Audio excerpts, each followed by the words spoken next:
Alright, fellow Arrow fans, time to take a look at the second episode of the day, which is Deathstroke Returns. The episode begins with Dinah leaving the police division, conversing with her associates when a marksman starts starts shooting. Dinah and every other person jump off the beaten path. They're all sheltered. Renee calls Oliver so the two can discuss the circumstance. Oliver orders Renee to discover the character of the shooter and he hangs up.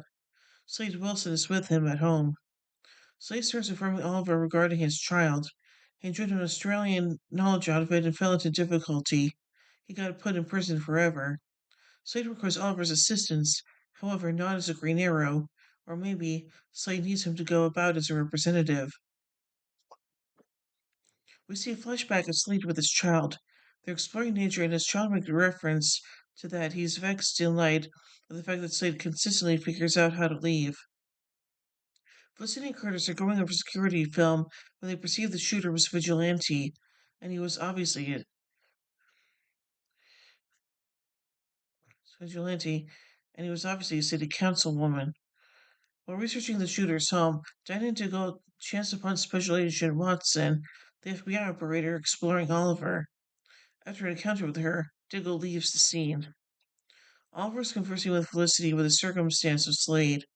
Felicity reminds Oliver that he wouldn't get ready as the Great Oliver, and Oliver continues emphasizing that he'll keep humbling himself, since he guaranteed William he'd avoid that stuff. Slade's outside his vehicle, trusting that Oliver will appear. Who does so a couple moments late, and they head to discover Slade's child. Dinah's marking out Councilwoman Pollard when she sees Vigilante staring his way up the emergency exit to her condo. She leaves her vehicle and approaches him, and in the wake of utilizing her forces to thump him back, Vigilante removes his cover to uncover his personality, Vincent Sobel. The group accumulates at HQ, and Dinah tells the remainder of the group is Vincent, her old accomplice and sweetheart, who she saw being shot in the head. Felicity's cell phone rings, and Special Agent Watson she needs to meet. Oliver and Slade have showed up in Casnia. They're meeting with one of Slade's old companions, who hands over an organizer with knowledge. The companion reveals to Slade that his child was thinking about certain hired fighters when he was captured. Felicity's meeting with Special Agent Watson inquires as to whether she will affirm after swearing to tell the truth, to concurring that she was Oliver's alibi of the evening's Green Arrow was dynamic. Felicity gets a book from Kurtz that he discovered more of Dinah's ex-accomplice. Oliver and Slade are brought out. Oliver and Slade are bringing forth out an arrangement to get Slade's child. Slade gives Oliver a case loaded with cash and plane passes to London. He urges Oliver not to tell his child he assisted. Slade fears his child looking downward on him for being Deathstroke. Oliver tries to convince him in any case, yet Slade isn't gnawing. We see another flashback. Slade and his child are lunging around a pit fire. The child continues posing inquiries, but Slade doesn't answer honestly, and his child gets up to leave the fire. Group Arrow assembles at the last known area of Sobel to discover more data on the assumed dead ex-cop. Oliver moves to the negotiator who can discharge Slade's child from jail. We see Oliver before long come back to Slade with a portfolio of cash, and Slade knows something's awry. Oliver says that Slade's child was slaughtered in a jail yard fight. A troubled Slade starts screaming his child. He communicates his lament of not heading off to jail with Oliver. Not heading off to the jail with Oliver. We see another flashback of Slade and his child Joe. So he's obviously investigating one of different families at the campsite. Diane's preparing against the Spurious when Diggle strolls in to converse with her about the arrival of the assumed dead Beau. When he strolls in and says he has two issues. First, Councilman Pollard has spoke to a meeting about her enemy vigilante submission, and two, he has been summoned. Oliver and Slade return to the jail to see Joe's body. At the point of approach to the superintendent uncovers he misled Oliver before. Joe didn't pass on in a jailyard fight, rather he was taken by the pack he was clandestinely examining. Dinah has called police to give assurance at the TV station where Councilwoman Pollard met, and sooner rather than later, Special Agent Watson appears with the individual FBI operators. They wanted to get the Green Arrow in real life.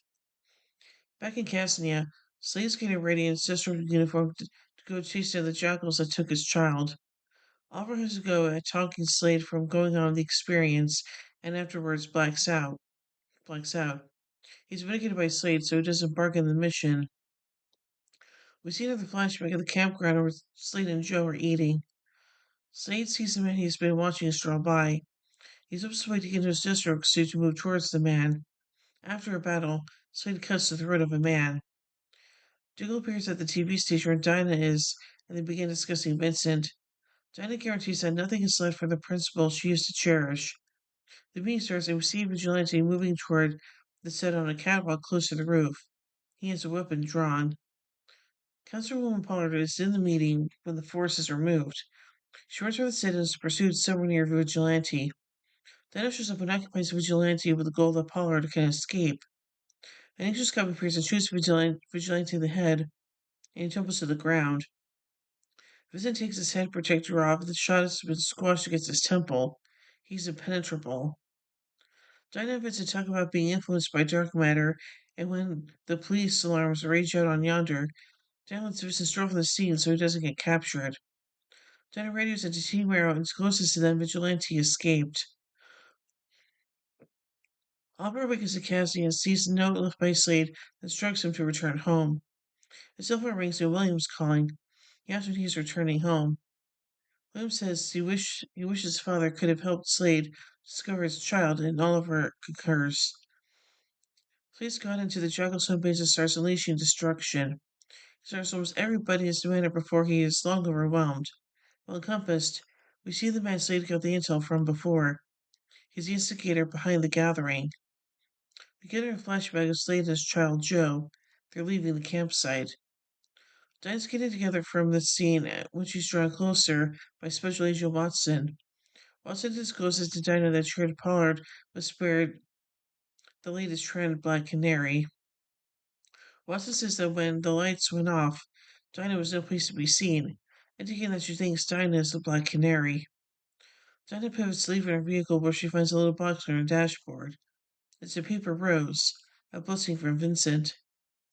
Oliver appears to where Slade is being held hostage now. Slade gets us to join the Jackals insofar as they let Joe go. The command uncovers that they can't let Joe go. He's their chief. Joe throws his light and welcomes his dad, saying it's been quite a while since they've talked. I guess so. So yeah. So anyway, let's take a look at some trivia surrounding this episode. Well, Felicity states, there are many humans attacking bachelor parties. She's referring to the events of the Flash episode Girls' Night Out. Nylander refers to Slade as the Terminator, referring to the title in which his comic book counterpart is known, as well as the film's titular character. Joe Wilson, taking the alias Kane Wolfman, is a reference to Joe's mother in Slade's life, Adeline Wilson, née Kane, and comic book writer Marv Wolfman, who created Deathstroke in 1980. This first episode featured a new flashback story about Slade, focusing on the relationship between him and his son Joe. The last time was Unthinkable, where it showed the battle between Slade and Oliver on the sinking Amazo near the island of Lian. This is followed by Promises Kept. The episode reveals the identity of Vigilante as Dinah Drake's former partner, Vincent Sobel, who was only shot on duty but affected by dark matter from the particle accelerator explosion. And then finally, let's take a look at a goof. When Deathstroke was fighting one of the guards, he stabbed them, but the sword didn't appear to have gone through the guard's stomach, but into the guard's left hand and stomach. So overall, I think this episode is pretty interesting, and it is nice to see Deathstroke, but at least him trying to do something good this time instead of evil, so yeah. So overall, I give Deathstroke Returns 4 arrowheads out of 5. Anyway, wait 2 minutes, we take the final episode of the day, Promises Kept. So, until then, in the words of Oliver Queen, you have failed this city.